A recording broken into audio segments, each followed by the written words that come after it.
Welcome to another stud muffin video, and here we're going to be putting the actual castle on top of mills. As see here, 4 of them are constructed, and then when I try to put the castle, so just to see the layout and how everything is going, it's pretty good when it comes to measurements and whatnot. And now I'm going to put the bricks around the castle to trace it and see how many base plates do I need and what kind of supporting structure I'm going to have under it so I can raise the castle and put it on top. So I went ahead and experimented a little bit with the layout here for, of course, the Lion Knight's Castle. The thing is, I try to put it on here and put some, like blue plates and green plates, depending on what's under the castle.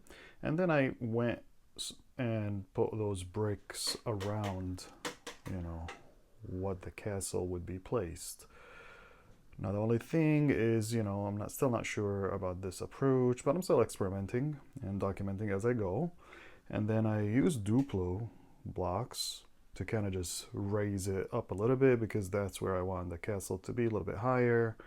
I'm in the process of ordering the mountain rocks as well from Lego, but in the meantime I'm like, let me try and experiment with that. So I added this Duplos right here, and again they have to have bricks on top of them in order for the plates to go on top of that. So I may have just like this here, actual, well, again, bricks have to be on top of the Duplos first and then put this on. So, just an idea.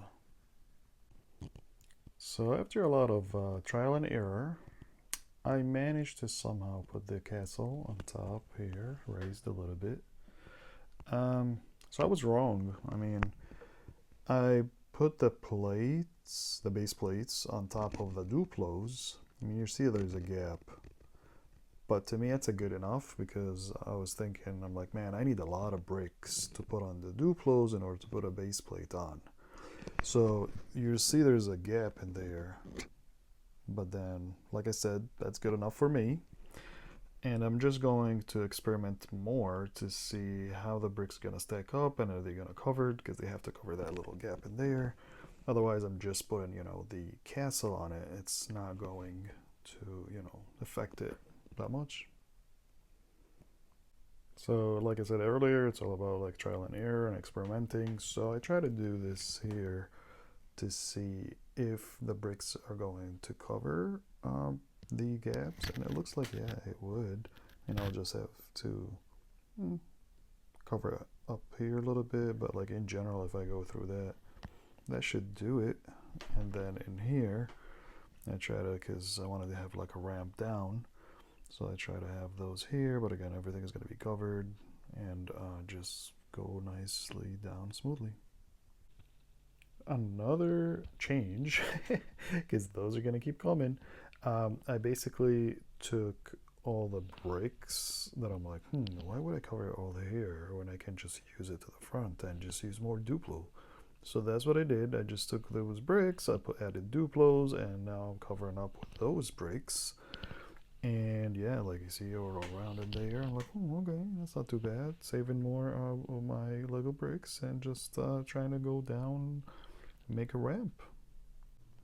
And here, what I got after a few hours of trial and error. And I feel I'm very happy about it. Just waiting on parts from Lego to have the road, for example, here going down for the army, and a lot of other work to go for vegetation and just others. I just added those couple flowers in there in between just to kind of add something. But yeah, and this is what I have for now.